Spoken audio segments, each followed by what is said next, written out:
فلوج النهارده من جدة هنستكشفها مع بعض وهنلف فيها. بس قبل ما نبدأ الفيديو متنسوش تعملوا لايك وشير وسبسكرايب، ويلا بينا بسرعة بقى عشان نلحق اليوم من أوله.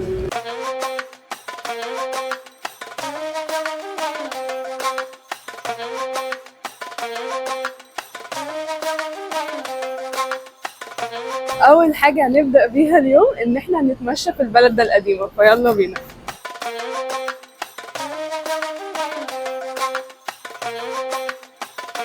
هنبدأ نتمشى في البلدة القديمة ونشوف بقى المباني التراديشنال بتاعت جدة زمان كانت شكلها عامل ازاي. دي حاجة كده شبه المعز عندنا شوية يعني.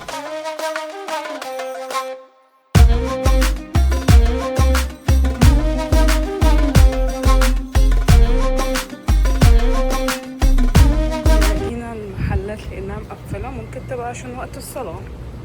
دلوقتي صلاة العصر، فدخلنا نصلي في مسجد من المساجد الموجودة، بس شكله حلو قوي، اللي هي الحاجات المعمار الإسلامي القديم ده، شكله تحفة.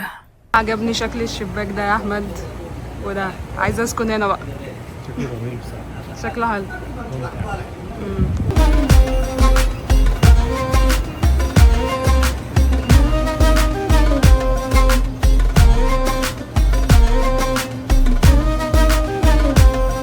احنا مش عارفه احنا جينا في وقت مش مناسب ولا هما بيفتحوا متاخر. عموما يعني المحلات معظمها مقفله ولسه بدات تفتح دلوقتي. هما في الغالب ان هما ما بيفتحوش الصبح بدري علشان الشمس، فبيستنوا لحد ما الدنيا تليل ويفتحوا. بس عموما احنا عمالين نتمشى ما بين الشوارع كده، الموضوع ممتع جدا وعمالين نستكشف اماكن شكلها حلو قوي. بصراحه ننصحكم لو انتوا في السعوديه لازم تيجوا البلده القديمه جدا.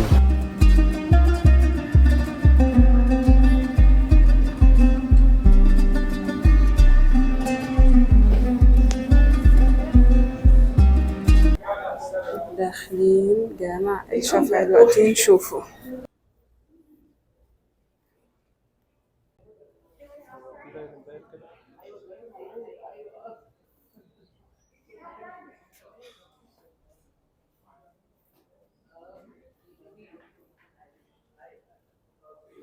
خلاص خلص المسجد ده. طبعا المكان اللي احنا صورناه ده اللي هو الساحة، عاملينها عشان ممكن الأجانب تزوروا أو كده، ولكن الأماكن الناس بتصلي فيها اللي هي على اليمين والشمال اللي مقفولة ببارتيشنز إزاز دي. أحمد يا أحمد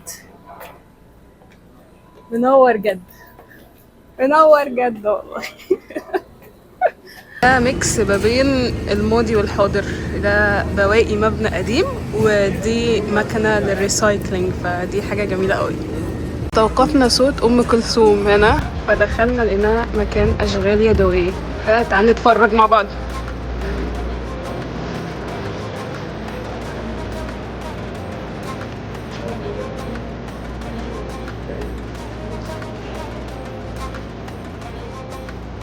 تحفة تحفة تحفة. مج ده أصله من أسوان يا جماعة، الخشب بتاعه من أسوان، تحفة.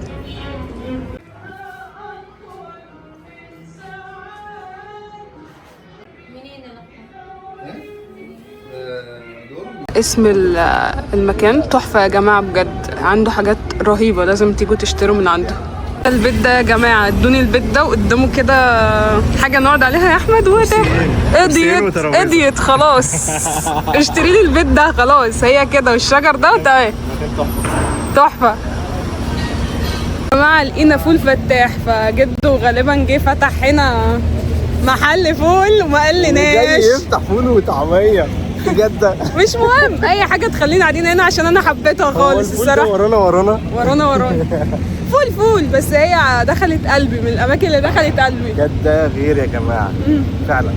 دلوقتي وصلنا مكان اسمه بيت نصيف، ده كان العمدة بتاعهم، فهتلاقوا البيت بتاعه مختلف. فيه هنا معرفش دي المدافع كانت موجودة زمان ولا هي محطوطة دلوقتي كده كشكل، ولكن هنا بالنسبة لكل البيوت فالبيت ده كبير، يعني 4 طوابق، وهو كل البيوت اللي احنا شفناها كانت اصغر من كده كمساحه وكعدد ادوار كمان. شكله حلو قوي.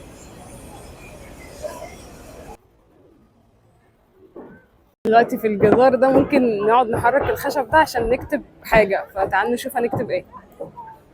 يلا يا عم احمد، لو شلنا خشبة كده اهي تتحرك. تطلع للاخر صح؟ تخيلوا معانا هنكتب ايه. باينه قوي من هنا، هي كده اكتر، كده باينه قوي. كده الكف بس كده. تعلى شويه. الكلمة طويلة قوي نسكوتيلا دي. بس ايوه. عاش يا زوزو، كملي كملي. ايوه صح كده تمام. لا فوق. فوق شويه، ايوه خليها في صف النون كده. لا هو انا عايزه اكتب ايه، نسيت. نسكوتيلا. ايوه يه. لا تعالى كمل عشان ايدي وجعتني. انا جيت تاني اساعدك. خليتي مين؟ سعد اللي هنتعبك معانا يا سعد والله. كده تمام النقطتين. صعبة قوي. هي كان المفروض يعملوا مكان نعرف تشد منها اكتر. احنا لازم كان نختار الاسم الكبير ده. ده كان ممكن كنا نختصرها. مش عايزه تطلع. لا خلي دي فاضية، خلي دي فاضية نطلعها هنا كده. تعمليها لا كده من هنا. انا كنت هطلعها كده. لا صعبة قوي كده، احسن كده حلو قوي. ايه رايك؟ حلو. علي بقى اتصورت جنبها. لو حد واقف ورانا. مش عايزه تخش دي بس ماشي. ترى ميشن كومبليت. احنا جينا دلوقتي روف توب، المفروض كنا نحضر السانسيت بس زي ما انتم شايفين كده جينا متأخر كالعادة. ربنا ما يقطع علينا عادة بجد، بس المنظر رهيب رهيب رهيب. ده عالمية 100%. جميله يا جماعه، جميله. المكان كان اسمه ايه اصلا؟ المكان اسمه 220 تقريبا. اسمه سي فرونت. هو ده؟ ده اسمه استنى اصوره لكم. هذا هو المكان. ايوه هو ده سي فرونت. احنا ذا 20 اللي فوق ده.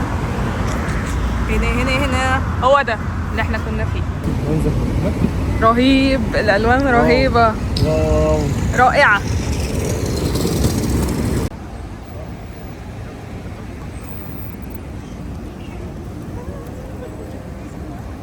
يقال ان المكان ده من الاول اللي هو الكورنيش تقريبا بيسموه كورنيش جده، ان هو في يوم قالوا ان هيبقى فيه فعاليات ان هي كل اهل جده ينزلوا عشان يلونوا المكان ده.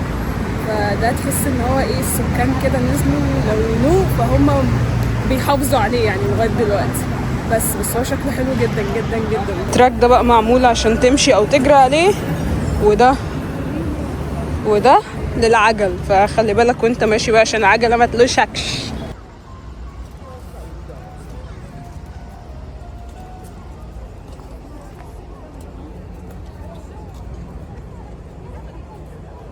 لا زوزو ازيك؟ الحمد لله، انت عامل ايه؟ الحمد لله. احنا دلوقتي في نادي اليخوت يا جماعه، اول مره اجي، كنت دايما بشوف فيديوهات عنه بس لكن.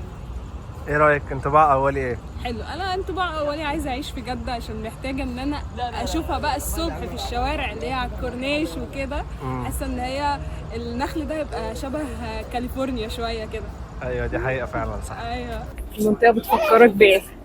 المنطقه بتفكرني قوي يا جماعه بمراسي الساحل الشمالي، قريبه منها جدا والله. مش عارف لو انتوا كنتوا شفتوها خشوا اتفرجوا على فيديوهات ليها، شبه هنا قوي. بس مرسى اليخوت ده جميل. حي اسمه حي الشاطئ. انا فعلا عايز انزل الميه باي طريقه. يا ريتني كنت جبت المايو. ايوه بس بمسكه بالعافيه يا جماعه عشان تبقوا عارفين بس المكان برضو ننصحكم ان انتوا تجيوا قوي، جميل جدا جدا، مليان بقى كافيهات ومطاعم، والمنظر اصلا يرد الروح. انا بتسحل بقى مع الحاجات الكالرفول دي يا جماعه. انا بقى ايه، ادوني في الالوان احبها جدا، تحفه.